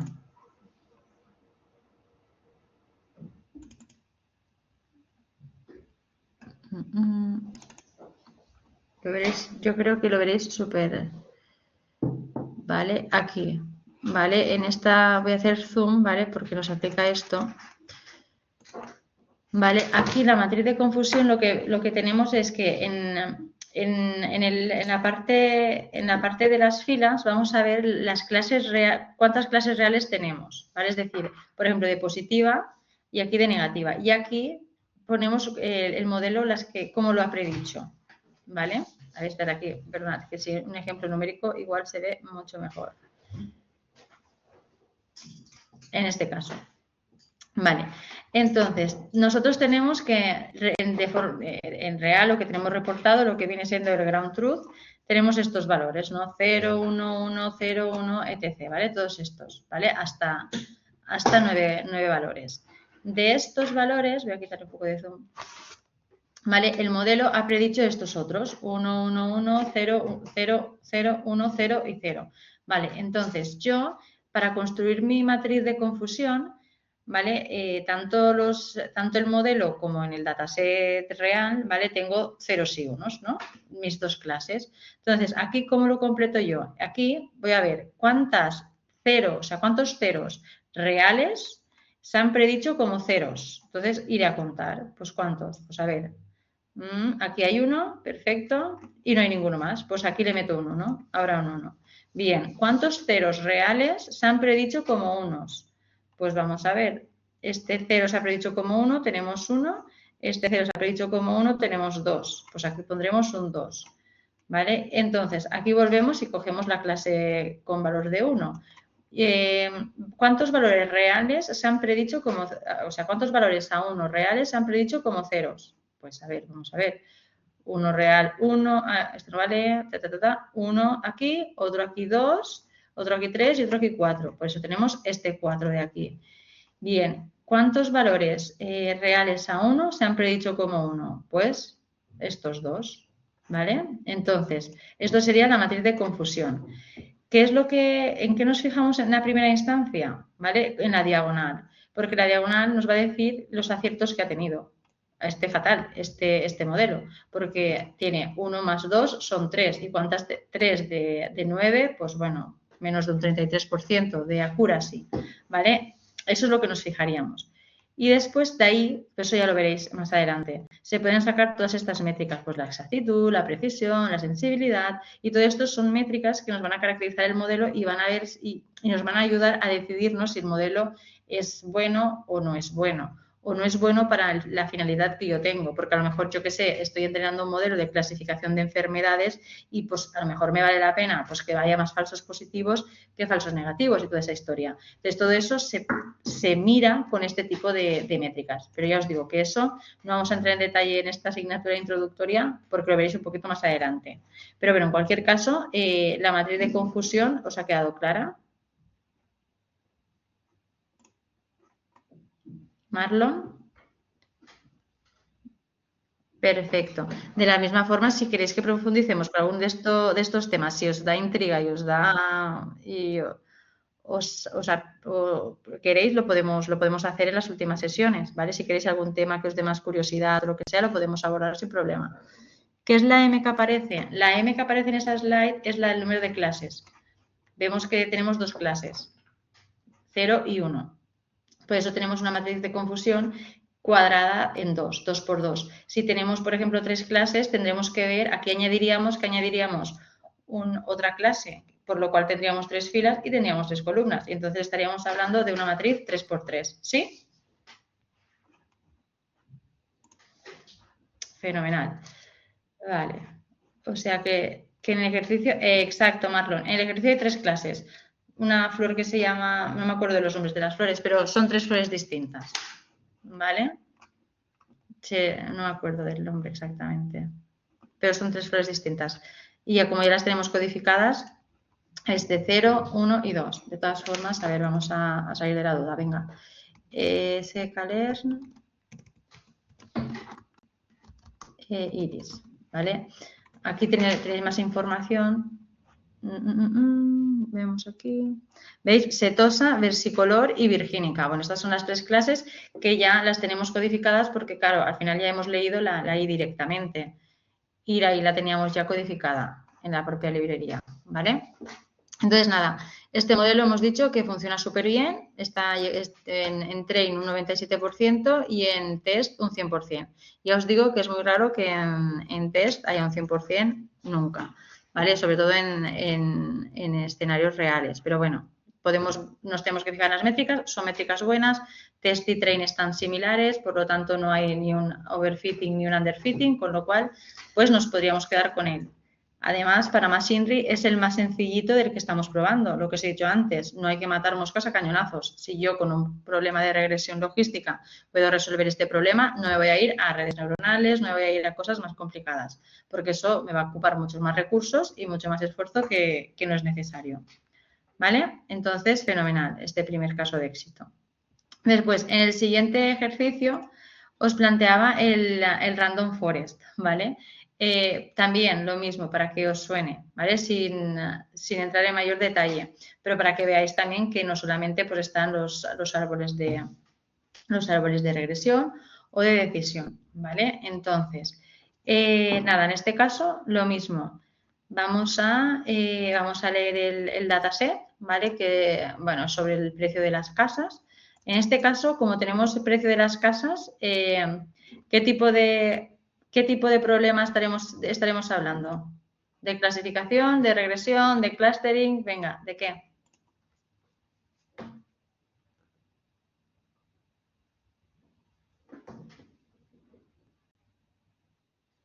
Muy bien, Roger, sí, de regresión. ¿Por qué? Porque la variable a predecir va a ser una variable numérica continua, el precio de las casas. ¿Vale? El mismo problema también podría ser de clasificación si decimos, pues vamos a clasificar las viviendas entre que valgan más de 100.000 euros o menos de 100.000 euros. ¿Vale? Eso sería una clasificación porque tendríamos una clase. Pero en este caso, como va a ser un precio, pues yo que sé, 100.000, 150.000, 120.000, pues tenemos un problema de regresión. Súper, vale.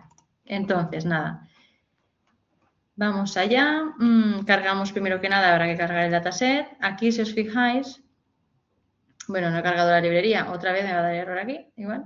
Ah, no, te la he cargado arriba. Vale, perfecto. Entonces, aquí, para no quedarnos con todas y para que sea un poquito más ilustrativo, nos vamos a quedar con estas características, ¿vale? Estas de aquí. Y nada, dividimos de nuevo el train y el test con esta función. En este caso también el 20% para test, el 80% para train. Y nada, dividimos y escalamos, de por si acaso. Y aquí ya con esta línea de aquí ya definimos el modelo que vamos a utilizar, que va a ser un random forest y regresor, porque vamos a resolver un problema de regresión, como bien ha comentado Roger. Y nada, y usaremos el random forest. El random forest es como dice su nombre, es un bosque de árboles, ¿no? De distintos árboles de decisión. Entonces, al final, así como por ejemplo en el ejemplo que os he enseñado antes de árboles de decisión o de regresión, que sí que podíamos ver y podíamos interpretar bastante bien cómo poder recorrer el árbol para llegar a la decisión final, al ser un random forest no es tan fácil porque están muchos árboles ensamblados. Entonces, no hay una manera fácil de poder agregar o compactar cada uno de estos arbolcitos en uno, ¿vale? Entonces pierde interpretabilidad este tipo de modelo. Pero bueno, de que tampoco... Eso os lo cuento para que os vaya sonando, para que a futuro pues digáis, ostras, pues sí, pero no os agobiéis en eso ahora mismo. Nada, entonces, instanciamos y definimos el modelo. Aquí le vamos a decir en estimator, esta variable hace referencia a lo que os había comentado antes justamente. El random forest es un bosque de árboles, ¿vale? Entonces, ¿cuántos árboles vamos a considerar? 100. Lo vamos a definir con este argumento. Y nada, entonces ya tenemos definido nuestro árbol y lo entrenamos, ¿vale? Lo ajustamos con fit y le vamos a ajustar con las variables de train, ¿vale? Entonces le damos al run, tacatá, y ahí tenemos. Vale, pues ya tenemos nuestro modelo. ¿Cuál es el siguiente paso? Evaluar el modelo. ¿Es estimador bajo qué criterio? Marlon, pues bajo el criterio un poco de diseño. Puede ser mayor. Sí, sí. De hecho, para saber este tipo de rangos de variables, es muy interesante también ir a la librería propiamente dicha. Vamos a scikit-learn y vemos un poco la definición de qué significa cada parámetro que le estamos metiendo y cuáles son los rangos en los que trabaja. Pero bueno, básicamente eso, a medida que vayáis probando, vayáis haciendo modelos, pues pues bueno, iréis utilizando unos valores u otros, ¿vale? La experiencia os lo irá diciendo, pero bueno, así a rangos generales, ¿qué me fijaría yo? Pues cómo son mis datos, es decir, si yo tengo un dataset súper grande, si yo le pongo muchos estimadores, me va a tardar, y yo no tengo un ordenador potente, no tengo, pues al final eso me va a tardar la vida, porque imaginaros, voy a tener que entrenar o sea, tantos arbolcitos como les ponga yo ahí en todo un conjunto de datos súper grande. Entonces ahí voy a intentar buscar un compromiso de, venga, vamos a empezar por 100 o un valor bastante livianito, ¿vale? Para ver qué resultados obtengo y si no hace falta, pues ensamblar más. ¿Vale? Entonces, de todas formas, también otra estrategia que se puede utilizar es, pues voy a probar, porque, claro, yo soy una persona que no tiene tanta experiencia entrenando modelos y no sé qué valores tienen que tener esos parámetros. Pues voy a hacer un grid de parámetros o una parrilla de parámetros y voy a ir probando y evaluando cuál es el rendimiento de mi modelo en cada una de las configuraciones. Y entonces me quedo con la configuración que mejor se comporta. ¿Vale? Entonces es un poco una mezcla de ir haciendo, porque es muy raro que es muy raro que aunque tengas mucha experiencia, haciendo modelos, que a priori ya sepamos cuáles van a ser los parámetros ganadores. Sí que es cierto que, por ejemplo, pues a ver, pues viendo los datos, pues decir, esto parece que no es tan lineal, parece que es lineal, tal, ahí sí, pero en cuanto al número de estimadores o ese tipo de parámetros un poquito, pues al final se suelen hacer pues grid de parámetros, de hiperparámetros, vamos probando y nos quedamos con la mejor solución.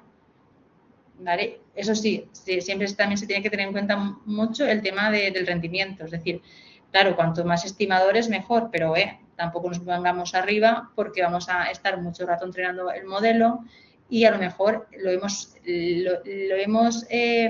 complicado tanto para un problema tan sencillo que lo que decía antes, vamos a sobreajustar el modelo, ¿vale? Entonces, por eso lo mejor para este tipo de casos es hacer el grid de parámetros o de hiperparámetros que se llama e ir probando y quedándonos con la mejor configuración. ¿Sí, Marlon? Perfecto. Vale, entonces nada, aquí una vez ya tenemos este modelo entrenado, vamos a hacer la predicción y evaluarlo. Vale. Aquí el R cuadrado. El R cuadrado nos vamos a... Bueno, pues al final es un R cuadrado muy feo, ¿vale? Es muy bajito, un 0,34, un 0,39. Pensad que un ajuste que esté bien estaría alrededor, 1 sería perfecto, ¿vale? Y 0 sería fatal. Entonces, si estamos alrededor de un 0,39 o un 0,40, pues la verdad es que no hemos tenido tanta suerte como en el ejercicio anterior, que estamos alrededor del 100%, ¿vale?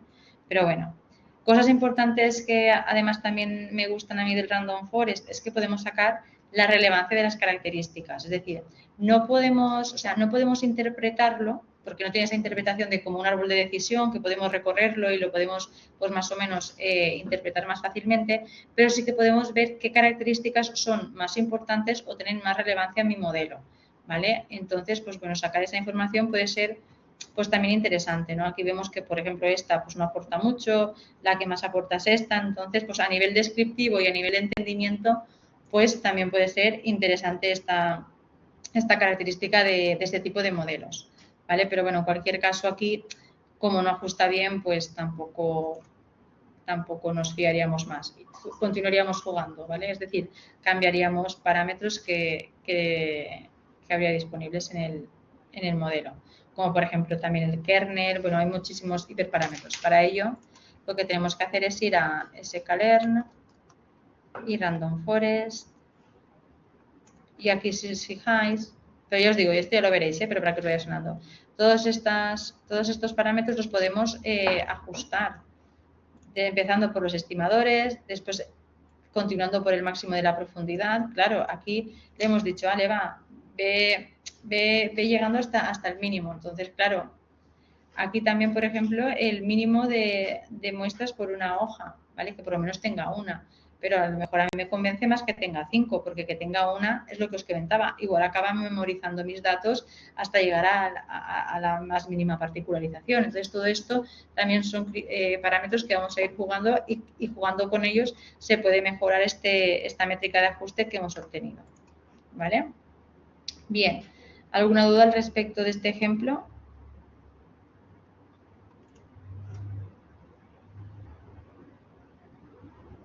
A alto nivel, porque seguro que hay muchas dudas sobre las métricas y sobre todo esto, pero como idea general, fenomenal. Y nada, y ahora esto está alineado, este ejercicio también lo he dejado ahí de forma ilustrativa, alineado con lo que estábamos comentando, de cómo seleccionar los modelos y lo del tema de la validación cruzada. ¿Vale? Es decir, yo no me voy a... ¿Por qué solo pruebo un modelo? ¿Por qué solo pruebo una configuración? ¿Porque estaré de suerte y ese día estaré inspirada y daré con la configuración más acertada? Pues no tiene sentido. ¿Vale? Entonces, al final tenemos que ir probando distintas configuraciones, distintos hiperparámetros para ver cuál es la solución ganadora. ¿Vale? Entonces, aquí este ejemplo es en otro dataset que también está en la propia Scalern, que es de vinos y demás. Y entonces, pues bueno, vamos a probar con los dos modelitos que hemos puesto arriba, pues vamos a probar con ellos, con el de regresión logística y también con el Random Forest, a ver qué tal. ¿Vale? Aquí he puesto solamente estas dos pruebitas, ¿vale? Pero también podríamos añadir no solamente en probar distintos modelos, sino también en probar esto que hemos comentado antes, de todo el grid de parámetros, pues también lo añadiríamos. Y lo que vamos a hacer es, para cada uno de estos modelos, obtener las métricas.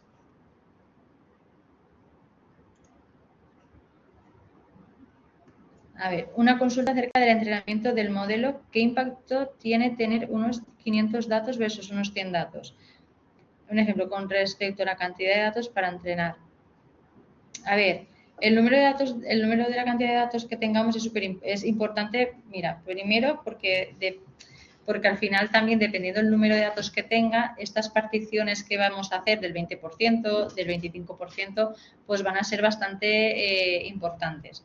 ¿Por qué? Porque si yo, por ejemplo, tengo 1000 datos, 1 millón de datos, pues al final en este 20% que me quede de datos, o incluso con un 15% de datos para test, va a ser suficiente.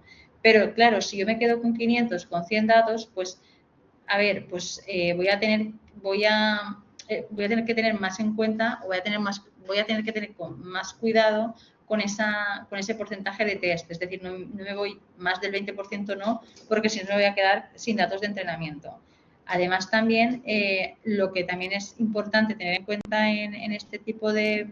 Cuando tengamos menos datos, que tenemos que hacer validación cruzada casi forzadamente. ¿Por qué? Porque al final hay mayor probabilidad de que al tener menos datos, al hacer estas particiones, metemos un sesgo al modelo sin quererlo, porque al final estamos, claro, seguramente la muestra es tan pequeñita que igual no es representativa de todo el problema, la muestra de test o la muestra de entrenamiento incluso. Entonces, por eso también se aconseja en esos casos que se repita de forma... O sea, que se repita mínimo 5 veces estas divisiones para asegurarnos que en estas 5 divisiones distintas se obtienen más o menos los mismos resultados y así nos aseguramos de que, hemos como batido casi todo el dataset. ¿Vale? Entonces, la idea de cuando menos datos tenga, pues bueno, validación cruzada va a ser un must, ¿vale? Va a ser prácticamente obligatorio. Y además, cuantos menos datos tenga, si yo tengo un problema de clasificación, voy a tener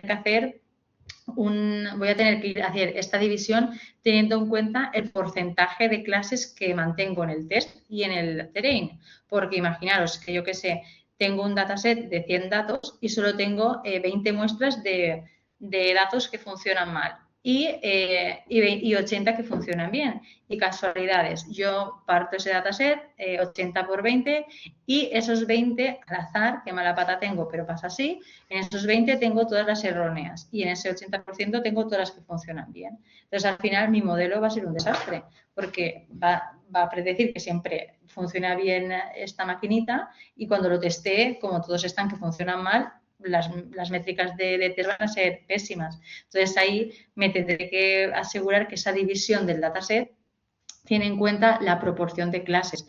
¿Por qué? Porque mi clase está desbalanceada. Y ahí lo intento hilar con lo que os comenté el otro día cuando estamos haciendo la exploración de las variables objetivo. Por eso es interesante ver Si estamos en un problema de clasificación, pues ver el porcentaje de clases que tengo para ya ir preparándome para el futuro, para ir ya pensando qué estrategia voy a seguir para balancear los datos, qué voy a hacer para entrenar este modelo. ¿Vale? Por eso tenemos que conocer y llegar a estar dentro de nuestros datos. Lo ideal sería tener variabilidad en los datos y tener calidad.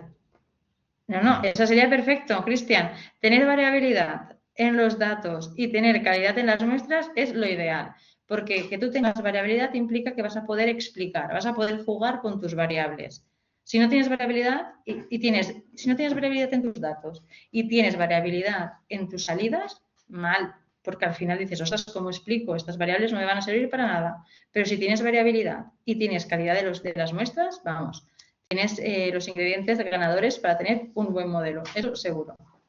Y no se estaría sesgando, porque al final tú buscas al final lo que estamos buscando nosotros. Cuando tenemos datasets así de sucios, que tenemos datos faltantes, datos que no siguen distribuciones adecuadas, etcétera, estamos intentando corregir eso para que nuestro dataset sea de la mejor calidad posible. Entonces, eso es lo que queremos. Ahí no estaríamos sesgando. Vamos, tenemos un dataset con variabilidad en sus características, balanceado y con la calidad de las muestras, vamos, está perfecto, porque al final no tendríamos miedo ni para imputar, o sea, no tendríamos miedo en que hay algún tipo de sesgo cuando partamos los datos. Hay algún tipo de sesgo a la hora de aplicar cualquier algoritmo. Entonces, eso sería, vamos, un escenario bastante favorable para que el modelo saliera bien. Vale.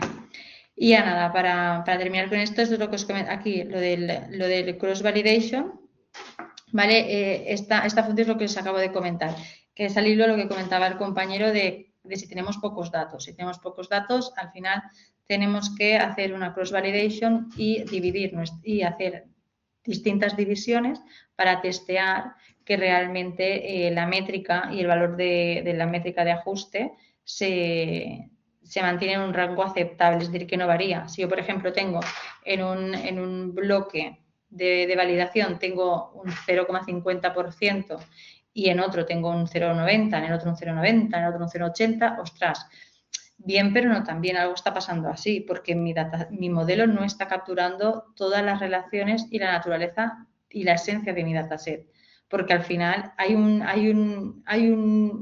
ese bloquecito que me ha sacado un 0,50%, algo le está pasando, algún patrón, algún comportamiento que mi modelo no está teniendo en cuenta. Entonces, bueno, por eso es importante y eso suele pasar cuando los datasets son pequeños, ¿vale? Por eso hay que tener en cuenta esta buena práctica. Pero bueno, esto también para que os vaya surgiendo la curiosidad y metiéndoos un poco en el terreno, pero que esto tampoco ni entra para la actividad y esto tampoco va a entrar para el examen. O sea, a nivel de explicar cómo, o sea, preguntas así pueden a alto nivel pueden salir, pero de explicar al detalle en qué consiste, no.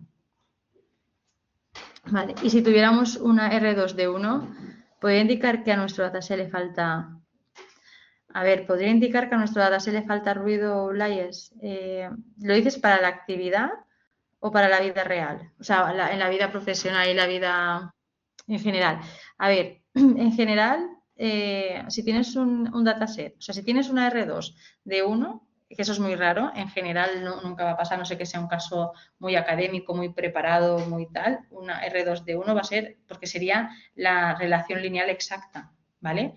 Entonces, indicaría que tienes un modelo perfecto y la perfección me hace dudar, pero sería un modelo perfecto, ¿vale? Entonces, lo que te está indicando es que tus datos tienen un comportamiento estrictamente lineal, que eso implica que no tienes ni ruido ni tienes outliers, sino que simplemente hay una relación lineal puramente, ¿vale? Y que ese modelo explica a la perfección tus datos y no hay nada, no hay ruido porque no hay nada fuera no hay nada fuera que no describa el modelo.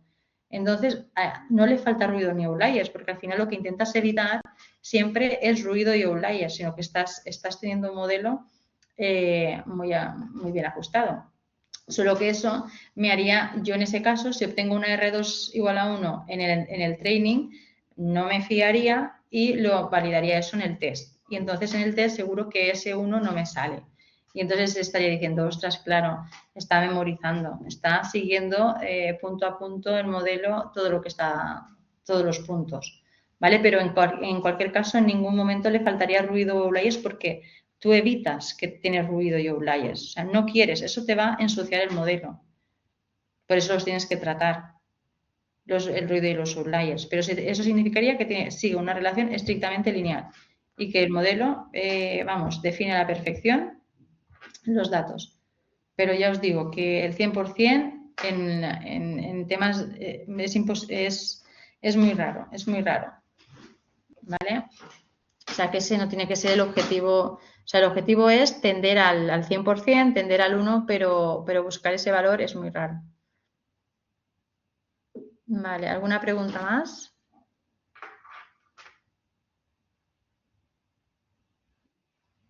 Una consulta, una vez que entrenamos un modelo, empleamos unos 500 en un escenario ideal de datos con variabilidad y este se podría emplear con otra fuente de datos, aún siendo la nueva, pequeña, unos 20 datos ejemplos, se tendría que...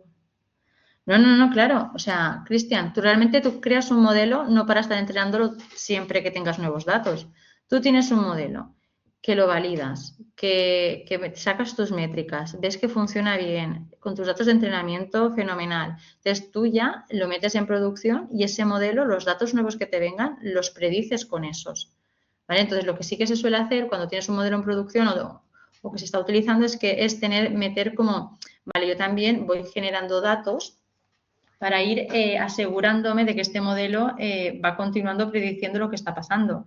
Porque imaginaros que pasa alguna cosa, algún fenómeno que no esperas, yo que sé, cualquier cosa, una dana, una epidemia, cosas así que cambian el comportamiento natural de las cosas, pues a lo mejor si hay un modelo que tiene en cuenta, por ejemplo, el comportamiento de las personas, pues seguramente ese modelo durante un slot de tiempo no me va a hacer buenas predicciones. Entonces ahí sí que me tendré que plantear, ostras, ajusto un nuevo modelo con lo que vaya obteniendo o me espero a ver si esto es temporal, es una anomalía puntual, etcétera. Pero la idea es que tú tienes un modelo y ese modelo lo vas a usar. Si te llegan datos nuevos no tienes que reentrenar siempre. ¿Sí era la pregunta eso? ¿Sí, no, Cristian?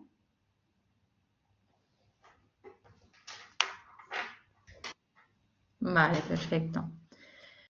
Vale, ¿alguien más tiene una pregunta?